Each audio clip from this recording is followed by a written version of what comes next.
Halo, assalamualaikum warahmatullahi wabarakatuh. Selamat malam Flipper semua. Selamat malam Scholarship Hunter. Uh, Welcome back again to live chit chat with Flip English School. Welcome back with me with Disti Adiana as your host today. Um, Balik lagi, sebelum live chit chat ini dimulai, Disti as your host mau mengingatkan untuk teman-teman semua untuk tetap mematuhi protokol kesehatan yang sudah dicanangkan oleh pemerintah. Tetap jaga jarak, memakai masker, jangan lupa cuci tangan, hindari keramaian, dan better you stay at home. Tapi untuk teman-teman yang harus pergi ngantor, harus pergi ke sekolah, atau mungkin harus pergi les, atau yang lagi Zoom meeting, tetap jaga kesehatan. Semoga virus dan pandemi ini segera berakhir. Nah, hari ini Disti balik lagi di live chit chat akan mewawancarai salah satu narasumber yang keren banget, yaitu salah satu awardee of Fulbright Scholarship. FYI aja ya, Fulbright Scholarship itu merupakan salah satu program beasiswa resmi yang dicanangkan atau difasilitasi oleh pemerintahan Amerika Serikat, kalau nggak salah untuk 155 negara di dunia termasuk Indonesia. Jadi teman-teman masih punya kesempatan. Nah, oleh sebab itu hari ini Disti bakal interview salah satu awardee atau penerima beasiswa dari Fulbright Scholarship yang sekarang lagi study di University of Georgia dengan major mathematics. Keren banget pokoknya. Nah, narasumber malam hari ini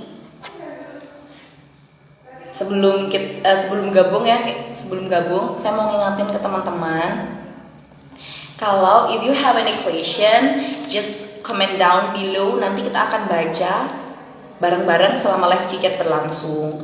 Mau nanya masalah gimana caranya dapat letter of acceptance, atau gimana caranya membuat motivation letter mungkin, terus gimana cara persiapan TOEFL or IELTS gitu-gitu, boleh nih teman-teman komen di kolom komen. Nanti Disti dan Miss Ulfa as our speaker today akan baca komen kalian dan akan insya Allah kita akan jawab bareng-bareng. Nah, sambil menunggu Miss Ulfa gabung sama kita, Disti mau infoin kepada teman-teman kalau Flip English School ini, as you already know, kalau Flip English School ini merupakan salah satu lembaga kursus bahasa Inggris yang berada atau berlokasi di Kampung Inggris Pari, Kediri, yang memfasilitasi berbagai macam pembelajaran bahasa Inggris, dimulai dari ada kelas basic untuk teman-teman yang baru memulai belajar bahasa Inggris, kelas basic atau fundamental English. Terus yang bagi para scholarship hunters yang lagi mempersiapkan diri mendaftarkan beasiswa, kita juga ada persiapan TOEFL and IELTS. Nah, karena masa pandemi ini kita juga memfasilitasi adanya dua kelas. Pertama ada kelas offline di mana teman-teman bisa langsung datang dan ikut camping di Kampung Inggris Pare. Kedua ada kelas online. Ini kelas online ini lagi happening banget karena teman-teman bisa langsung mengikuti pembelajaran via Zoom. Nah, ini udah gabung bersama kita Miss Ulfa. Kita asik Miss Ulfa di University of Georgia. Kita sapa bareng-bareng ya.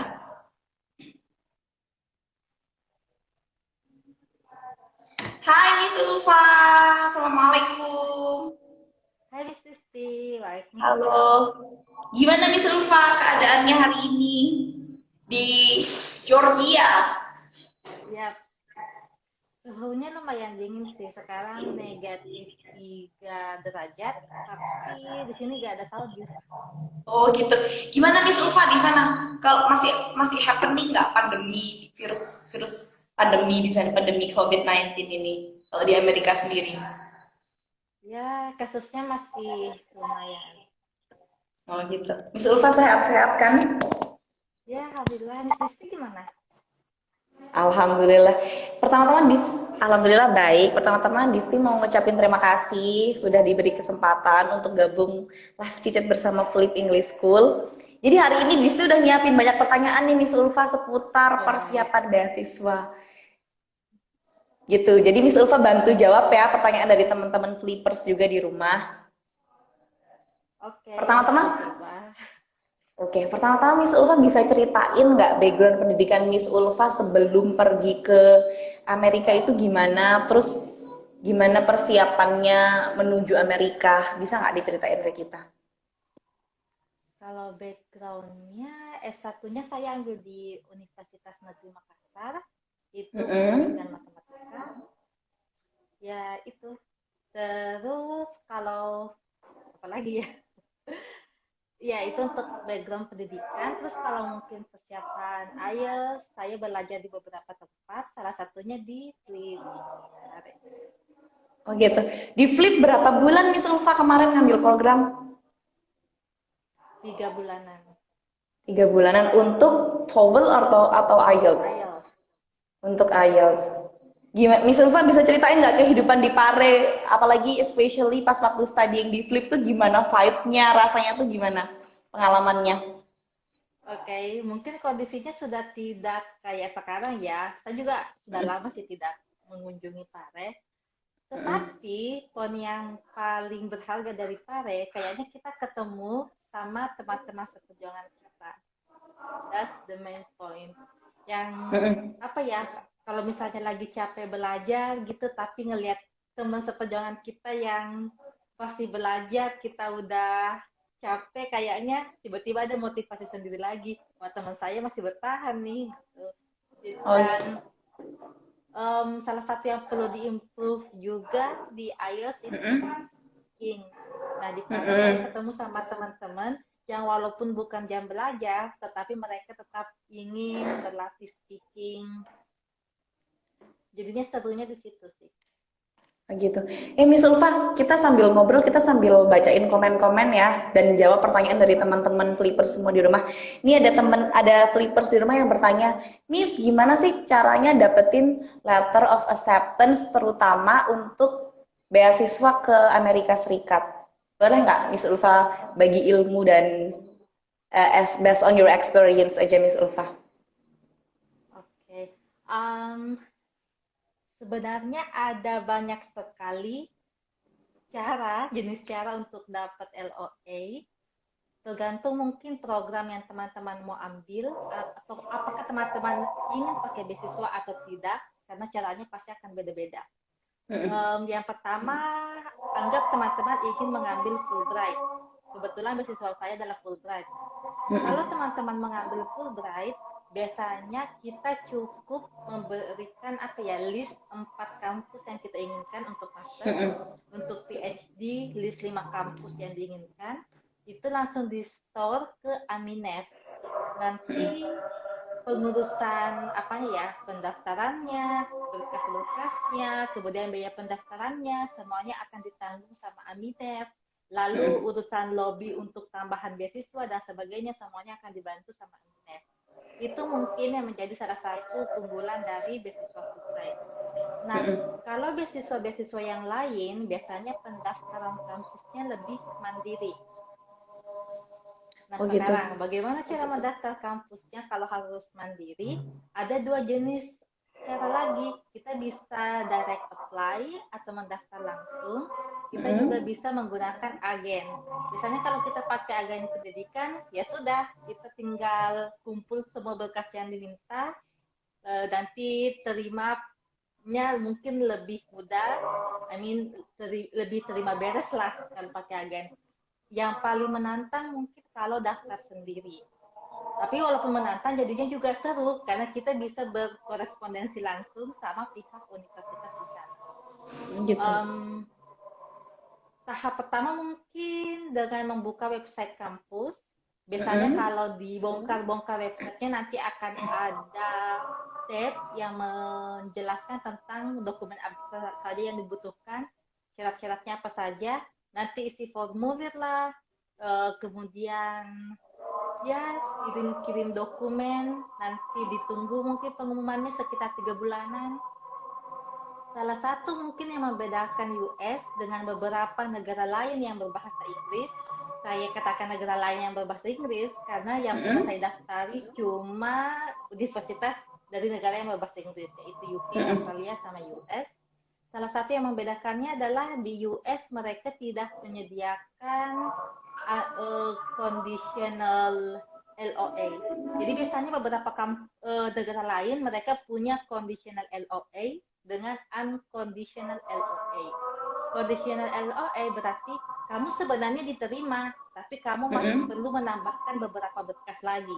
Misalnya mungkin IELTS-nya masih perlu ditingkatkan, atau mungkin mereka masih menunggu ijazah kamu. Tetapi kalau di US, mereka tidak menyediakan conditional LOA. Mereka maunya semuanya beres dulu, semuanya lengkap dulu, barulah kita bisa mendaftar, dan mereka akan langsung memberikan conditional LOA atau unconditional LOA yang apa ya, semacam diterima tanpa syarat tambahan. Syarat. Ya, kalau dari segi berkas sendiri, biasanya yang berbeda antara berkas pendaftaran kampus di US itu adalah GRE dan GMAT. Jadi ada beberapa jurusan yang mensyaratkan GRE, ada juga beberapa jurusan yang mensyaratkan GMAT. GRE kalau tidak salah kepanjangannya Graduate Record Examination. Jadi dia akan punya tes tambahan lagi. Kan kita punya TOEFL atau mungkin IELTS, itu khusus untuk siswa internasional yang bahasa pertamanya bukan bahasa Inggris. Nah, kalau GRE sama GMAT ini orang US yang daftar pun, orang UK daftar pun, mereka tetap harus mengambil tes ini. Kalau teman-teman ingin punya gambaran sedikit tentang GRE, mungkin dia bisa dimirip-miripkan sama TPA kalau di Indonesia. Ya, dia ada soal bahasanya, soal matematikanya, tapi kemudian ya ditambahkan dengan soal writing. Oh gitu. Jadi ada tambahan. Itu untuk apakah semua beasiswa mengutamakan itu atau hanya untuk di Fulbright-nya sendiri, Miss? Nah, GRE sama GMAT ini adalah permintaan dari universitas. Oh gitu. Ya, jadi teman-teman mau biaya sendiri, mau pakai beasiswa, kalau jurusannya meminta GRE dan GMAT itu harus salah satu persyaratan wajib ya, Miss, berarti? Iya. Tapi kalau teman-teman misalnya mendapatkan beasiswa Fulbright, itu beberapa kandidat akan mendapatkan pelatihan, kemudian tesnya dan segala macam juga akan ditanggung sama pihak Fulbright. Miss Ulfa, boleh ceritain nggak sih tahap tersulit apakah yang menurut Miss Ulfa ketika mengapply beasiswa itu di bagian manakah tahap yang menurut Miss Ulfa paling sulit? Kayak Miss Ulfa udah kayak udah probably you going to give up gitu waktu mengalami hal itu, bisa ceritain nggak? Semuanya discouraging banget ya. Salah satu yang lumayan menantang mungkin ketika menulis statement of purpose, personal statement, sesuatu yang seperti itu. Setiap beasiswa pasti akan meminta esai yang berbeda-beda. Kalau di Fulbright sendiri, waktu tahun saya, mereka cuma minta satu esai. Dan itu sekitar 3/4 halaman. Kedengarannya, oke, sudah kata 3/4 halaman. Tetapi, untuk menghasilkan 3/4 halaman ini, menurut saya lumayan menantang. Karena setiap kalimat yang perlu saya tuliskan di esai itu membutuhkan observasi yang mendalam, membutuhkan pencerian pemikiran yang membutuhkan waktu yang lumayan lama. Jadi misalnya untuk menulis satu kalimat saja, misalnya saya mau bilang saya ingin mengambil jurusan pendidikan matematika dengan berfokus pada itu, untuk melanjutkan kalimatnya itu tentu saja saya butuh baca lebih banyak, observasi yang lebih banyak juga. Dan menurut saya ketika teman-teman sudah menulis personal statement yang baik, itu nanti akan lebih memudahkan ke tahap-tahap selanjutnya. Ketika mengisi formulirnya dan juga ketika interviewnya tentu saja. Jadi personal statement ini. Dan for your information, ketika saya sudah mencoba menulis personal statement saya memberikan personal statement saya ke beberapa orang yang saya anggap bisa membantu saya untuk mengoreksi. Dan untuk koreksi yang pertama itu, kalau Miss dilihat, ya kayak semuanya penuh dengan coretan, yang tidak dicoret cuma revisi, ya kayak revisian di mana-mana.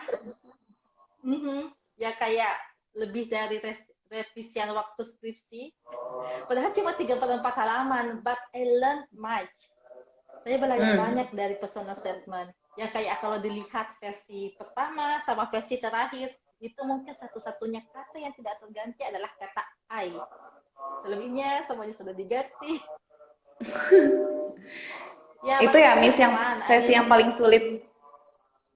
Miss Ulfa, selama perjalanan Miss Ulfa memperjuangkan beasiswa ini, Miss Ulfa berapa kali pernah nggak mengalami kegagalan? Kalau pernah tuh berapa kali? Terus apa yang membuat Miss Ulfa itu tetap bertahan and hold on sampai Miss Ulfa pergi ke Amerika? Wow, oke.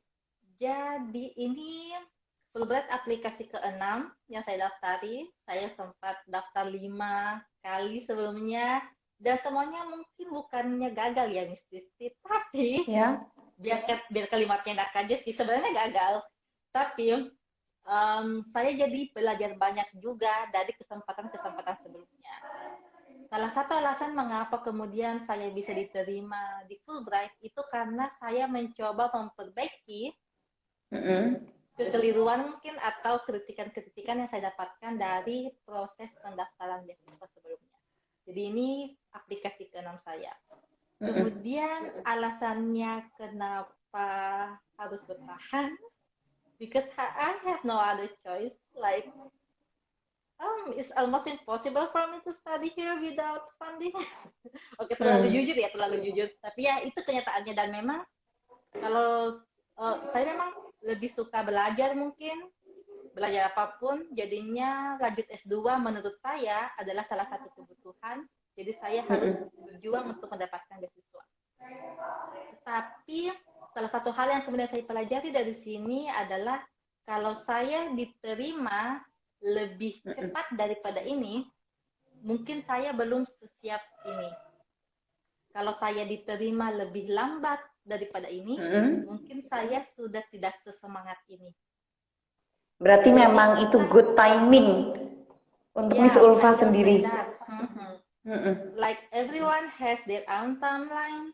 Ada yang baru dapat ijazah S1-nya, daftar, langsung keterima. Ada juga butuh waktu yang lumayan lama. Ada juga yang butuh waktu lebih lama lagi. Mungkin itu memang waktu yang terbaik untuk kita masing-masing.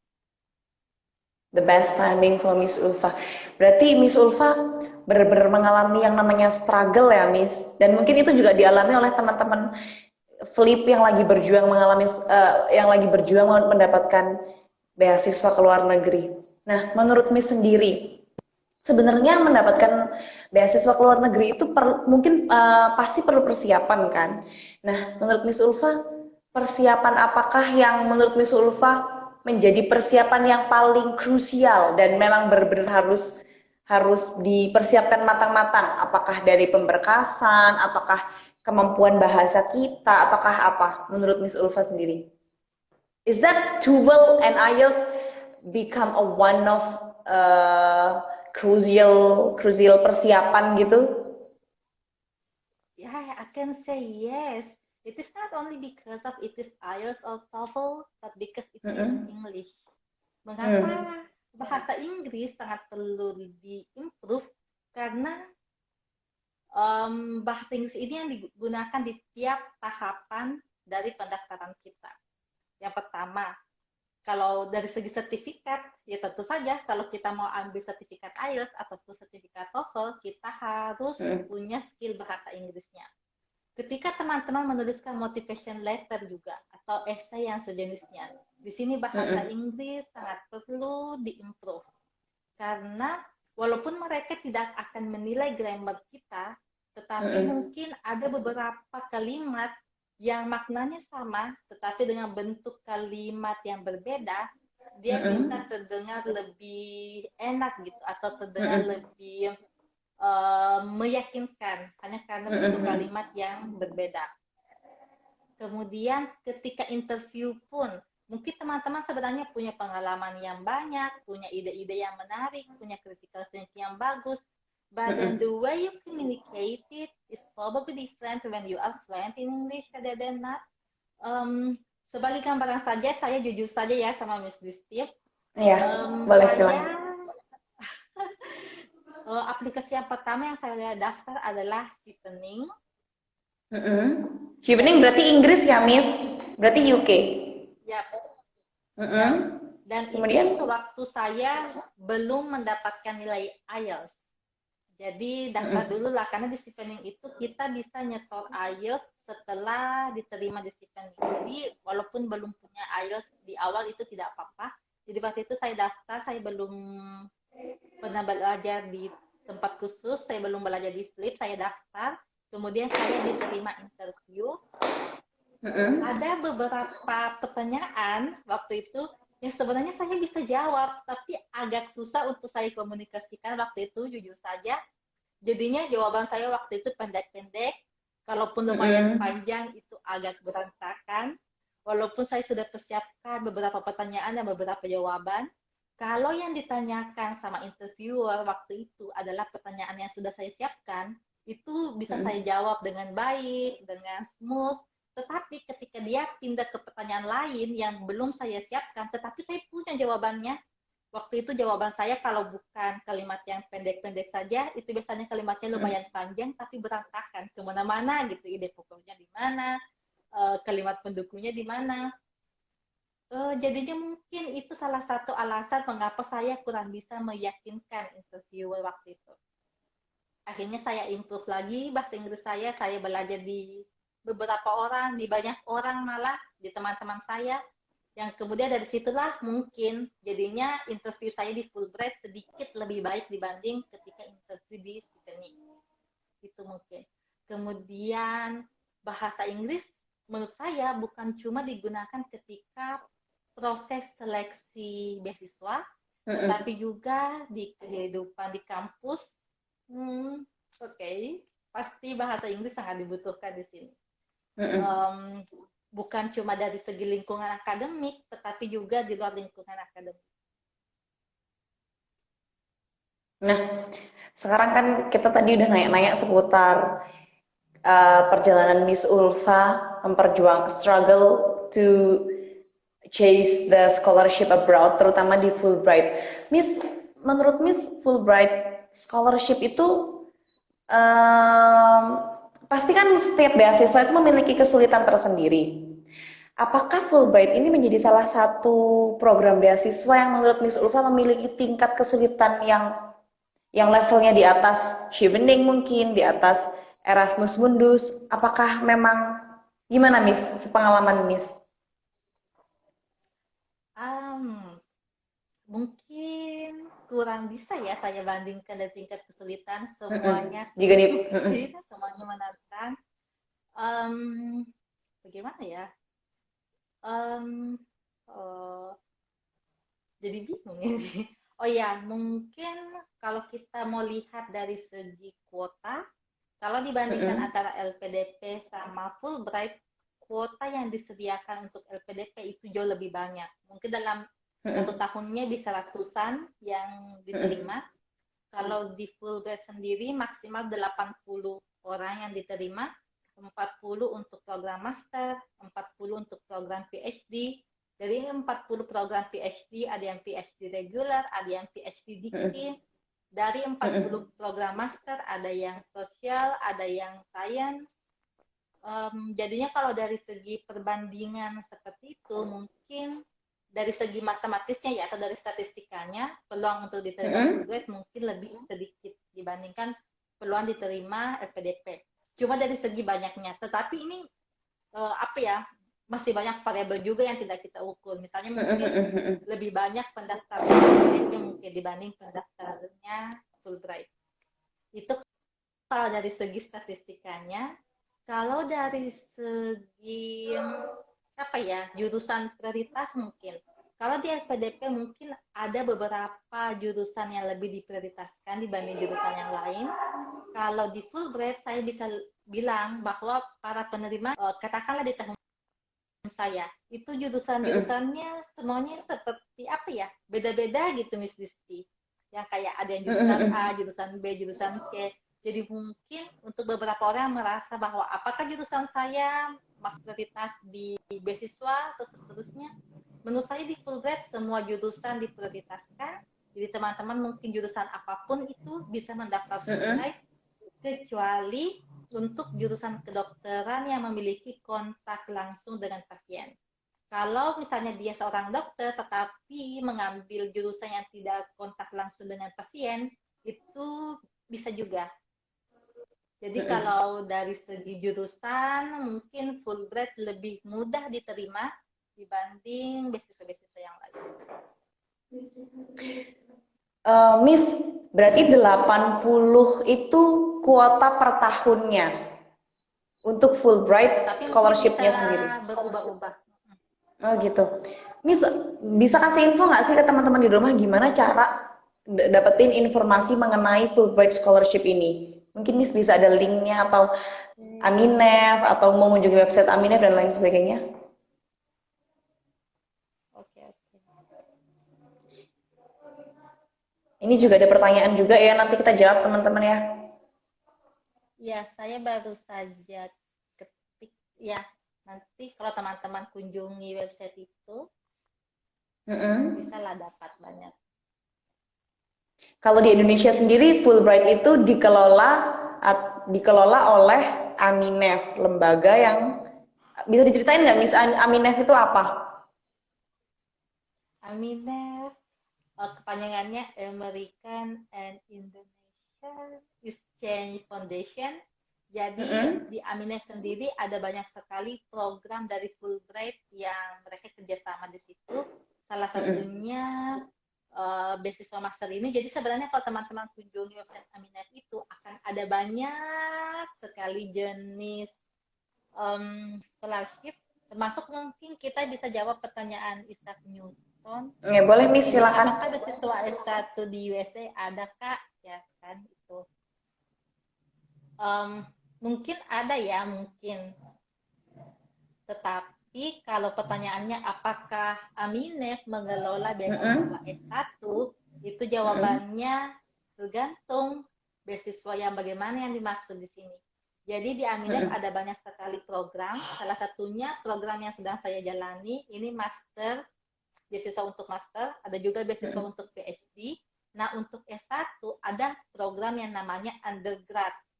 Undergrad ini teman-teman punya kesempatan mungkin selama 1 tahun untuk kuliah di salah satu kampus yang ada di US. Tetapi dia tidak bersifat gelar, jadi teman-teman 1 tahun itu cuma untuk menggali pengalaman, tetapi tidak mendapatkan gelar US. Dan semuanya ditanggung di situ, perjalanannya, konsumsinya, dan seterusnya. Dan punya kesempatan 1 tahun mungkin untuk berada di US. Mungkin informasi yang saya berikan salah tentang waktu ataupun tentang yang lainnya, teman-teman bisa kunjungi Aminef, website Aminef, tetapi ada beasiswa untuk program S1, tetapi dia bersifat exchange, bukan bersifat gelar, bukan yang kayak kuliah selama 4 tahun terus dapat gelar. Exchange itu berarti pertukaran, seperti pertukaran pelajar gitu, Miss ya? Ya, itu untuk undergrad, ya. Ada juga yang master sama PhD yang untuk dapat gelar yang memang betul-betul kuliah. Kalau Miss Ulfa sendiri rencananya, program master untuk jurusan matematika ya, Miss, itu mau diambil berapa tahun, Miss? Kalau target ya, Miss Ulfa sendiri? 2 tahun, insya Allah. Berarti Miss Ulfa udah berapa lama nih stay di Amerika? Berarti kalau dihitung? 1 semester kemarin itu online dari Indonesia, dan ini semester kedua. Ini baru saya baru tiba bulan lalu untuk semester yang kedua. Jadi insya Allah masih ada 2 semester lagi. Oke.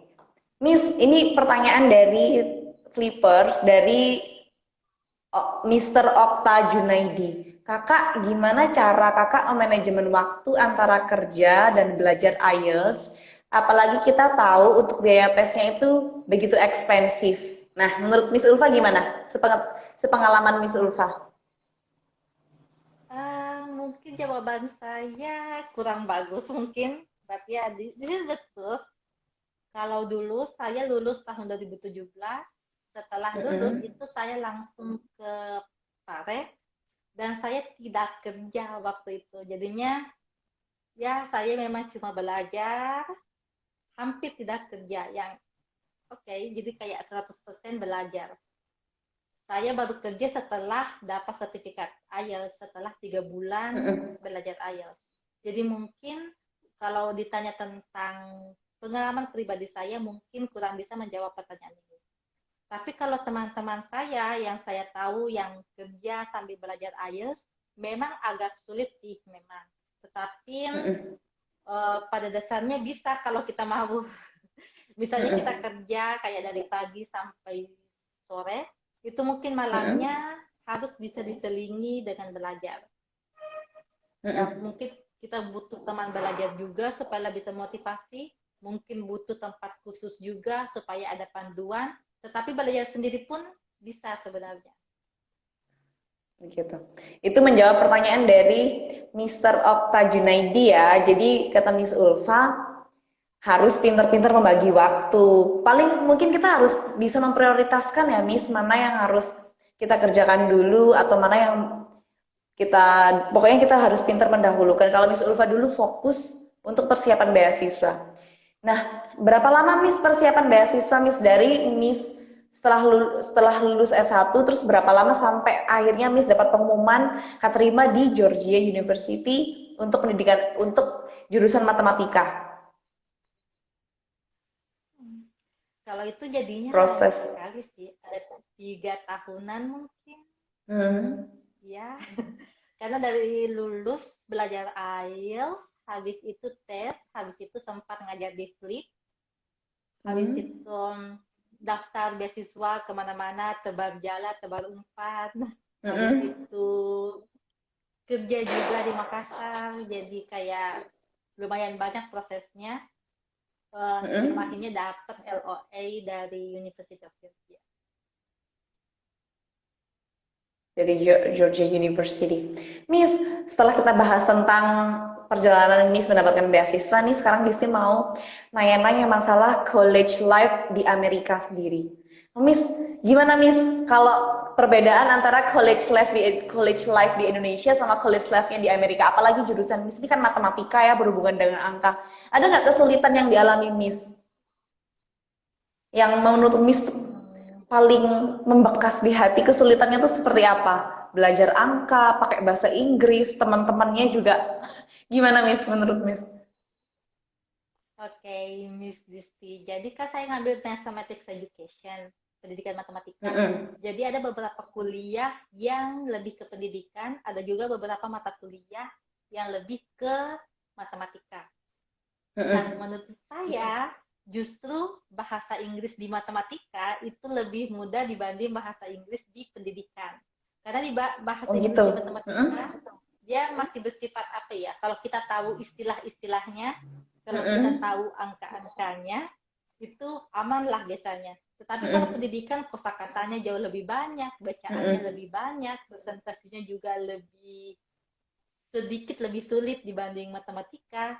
Jadinya kalau dari Mm-mm. segi bahasa Inggris, mungkin malah bahasa Inggris untuk pendidikan ini yang lebih perlu untuk diimprove lebih. Mm-mm. Um, ya, saya bisa bilang kalau itu salah satu tantangannya. Tantangan selanjutnya Mm-mm. mungkin masih dari segi bahasa. Menurut saya Mm-mm. karena selama saya di Indonesia, saya belajar lebih banyak academic English. Saya juga Mm-mm. sempat sharing dengan siswa-siswa di FLIP juga tentang IELTS, jadi semuanya lebih ke Mm-mm. academic English. Sehingga saya lebih bisa berbahasa Inggris yang formal dibanding bahasa Inggris yang non formal. Jadi ketika saya yang didiskusikan di kelas adalah sesuatu yang terkait pelajaran, itu saya bisa Mm-mm. mengerti, saya bisa nyambung.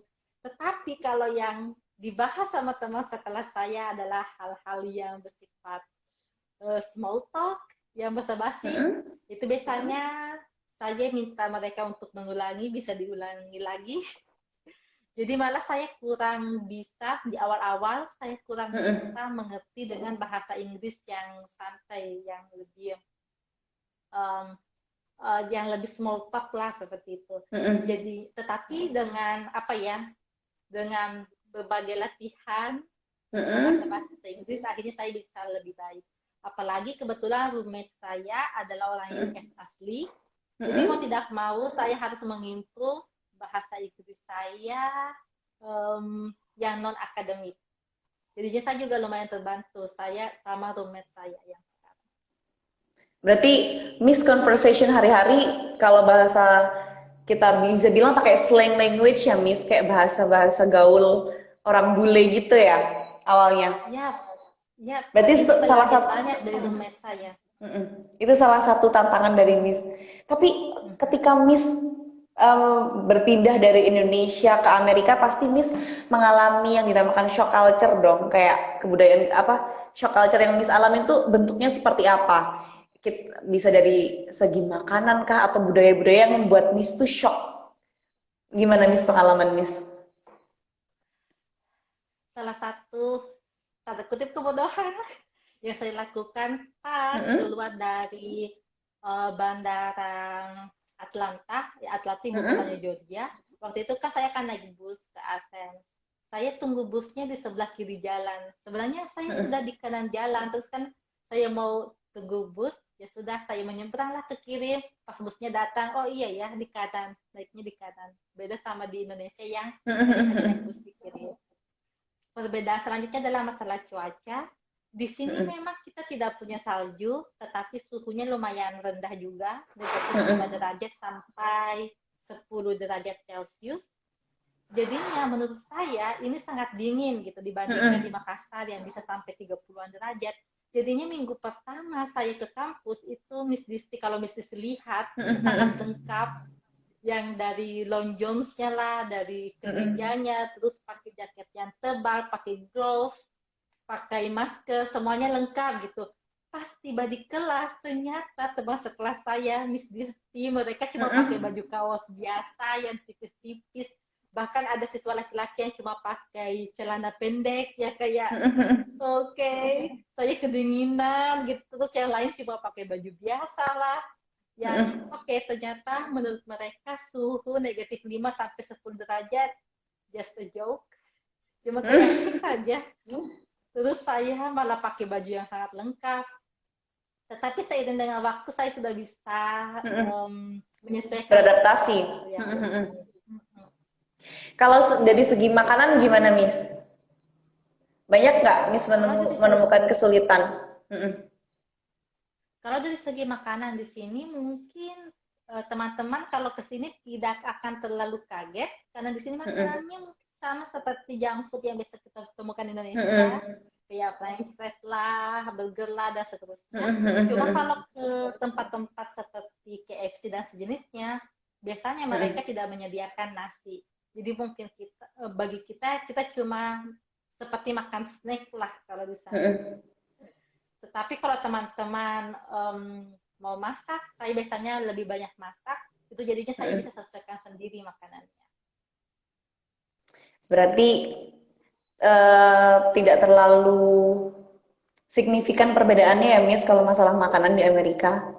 Untuk ini Miss, kehidupan beribadah dan beragama, apakah di sana masih adakah bentuk-bentuk Islamophobia yang Miss alami? Seperti apakah Miss mengalami kesulitan untuk beribadah di negara Amerika Serikat? Saya kurang tahu ya bagaimana dengan ya ini cuma pengalaman pribadi saya. Kebetulan saya tinggalnya di dalam kampus. Jadi kalau waktu sholat, ya sudah saya pulang ke apartemen sholat yang kayak zuhur atau asar, gampang lah pulang ke apartemen. Jadi saya tidak perlu punya drama yang seperti sholat di dalam kelas atau mungkin sholat di bawah tangga atau sesuatu yang seperti itu. Karena apartemen saya dekat, mungkin berbeda tantangannya dengan teman-teman yang mungkin apartemennya lumayan jauh, itu lebih sulit mungkin. Kalau dari segi lagi pula di sini ada masjid yang lumayan dekat. Biasanya teman-teman yang laki-laki bisa sholat Jumat di Mm-mm. sana. Di kampus juga ada salah satu gedung yang lumayan Mm-mm. besar dan di situ ada satu ruangan yang setiap hari Jumat di waktu sholat Jumat itu dikhususkan untuk para muslim yang ingin sholat Jumat berjamaah. Mm-mm. Jadi aman sih menurut saya kalau dari segi ibadah, kalau dari segi bagaimana dengan menggunakan jilbab dan seterusnya, alhamdulillah menurut saya justru karena saya menggunakan jilbab, saya merasa lebih Mm-mm. aman. Misalnya kalau saya masuk ke restoran, saya Mm-mm. cari menu di situ, biasanya kasirnya malah membantu saya, kan dia Mm-mm. lihat saya pakai jilbab, jadinya dia membantu saya. Oh, mem, bagian yang Mm-mm. tidak mengandung pork, yang bagian menu yang bagian sini. Jadi jadi Mm-mm. lebih terbantu gitu. Berarti nggak ada treatment-treatment yang treatmentnya semua positif ya, Miss, terhadap teman-teman yang menggunakan hijab dan muslim gitu di sana. Ya, Miss, mungkin setiap mm-mm. daerah kan beda, tapi kalau di daerah saya, alhamdulillah semuanya aman-aman. Mm-mm. Miss, mungkin ini pertanyaan terakhir dari sesi live chit chat with Flip English School ini. Dari Miss Ulfa sendiri, adakah tips dan kiat-kiat khusus agar survive sebagai pejuang beasiswa untuk flipper semua di rumah? Ini based on your experience. Gimana ya?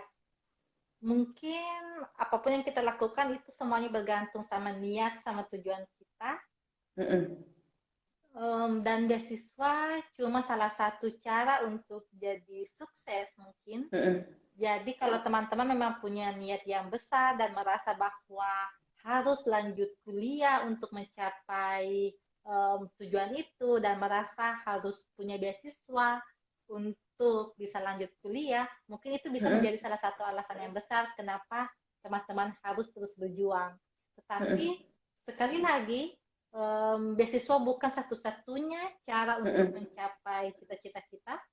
Jadi kalaupun teman-teman mungkin sudah mencoba berkali-kali, lalu kemudian gagal dan masih punya semangat untuk mencoba lagi, silakan lanjutkan. Tetapi kalau teman-teman merasa bahwa teman-teman punya kesempatan lain di tempat yang lain, itu juga tidak kalah bagus dibanding dapat beasiswa. Berarti itu. Terus berarti pesan Miss, beasiswa bukan the only one way to be a successful. Masih banyak jalan menuju Roma ya, Miss.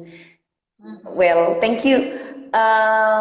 Mau ngucapin terima kasih untuk Miss Ulfa atas waktunya, ilmu, pengalaman yang diberikan. Semoga Miss Ulfa di sana selalu sehat, biar bisa berbagi ilmu lagi dengan Flipper di sini.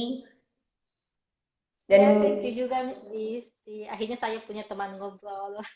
Iya, terus semoga kita punya kesempatan lagi untuk ngobrol di lain waktu. Kalau ada salah-salah dari Disti, Miss, mungkin mohon maaf yang sebesar-besarnya. Mungkin bisa ucapkan say goodbye untuk teman-teman Flippers di rumah yang udah stay tune sama kita. Oke, terima kasih semuanya. Terima kasih, Miss. See you. See you, terima kasih ilmunya. Ya, terima kasih juga, Miss Disti. Nah, baik teman-teman, ya tadi sesi wawancara kita sama Miss Ulfa. She is one of the awardee of Fulbright Scholarship, which is sekarang Miss Ulfa sedang study di Georgia University as a mathematics student, di mana dia membagikan pengalaman dia yang mengalami banyak banget kegagalan dari daftar beasiswa Chevening sampai pengumuman dia keterima di Fulbright Scholarship. Jadi itu semoga dapat menjadi motivasi untuk teman-teman semua untuk selalu berusaha. Kalau every people have their own timing, kata Miss Ulfa. Jadi kalau mungkin teman-teman di satu kesempatan teman-teman gagal, jangan pantang menyerah, harus coba lagi. Dan salah satu pesan yang tadi disematkan oleh Miss Ulfa adalah English is a must sebagai persiapan kita mendapatkan beasiswa. Nah, oleh sebab itu, ayo bagi teman-teman yang merasa Inggrisnya kurang, kita upgrade bareng-bareng bahasa Inggris kita belajar bareng bahasa Inggris kita. bisa dari belajar di rumah, otodidak, melihat YouTube, searching di Google dan lain sebagainya. Atau bisa juga join di Flip English School karena kita juga punya berbagai macam program. Untuk teman-teman yang masih berada di basic English, kita punya kelas fundamental English baik online maupun offline. Ada juga yang mau persiapan ke luar negeri, persiapan beasiswa, kita punya TOEFL and IELTS kelas baik secara online maupun offline. So untuk teman-teman, saya ucapkan terima kasih telah bergabung bersama kami di live chit chat with Flip English School. Minggu depan kita akan menginterview one of awardee yang keren juga, yang banyak ilmu juga. So stay tune terus di Instagram Flip English School. Saya Disti Adiana as your host today. Mengucapkan banyak-banyak terima kasih dan mohon maaf bila ada salah-salah kata. Terima kasih sudah bergabung bersama kami sekali lagi. Wassalamualaikum warahmatullahi wabarakatuh. See you on the next live chit chat. Dan jangan lupa pantengin terus Instagramnya Flip English Pare karena kita akan terus memberikan informasi-informasi tentang pendidikan, mulai dari persiapan pendidikan, persiapan TOEFL or IELTS. So you guys have to stay tuned. See you on the next live chit chat. Bye. Have a nice night.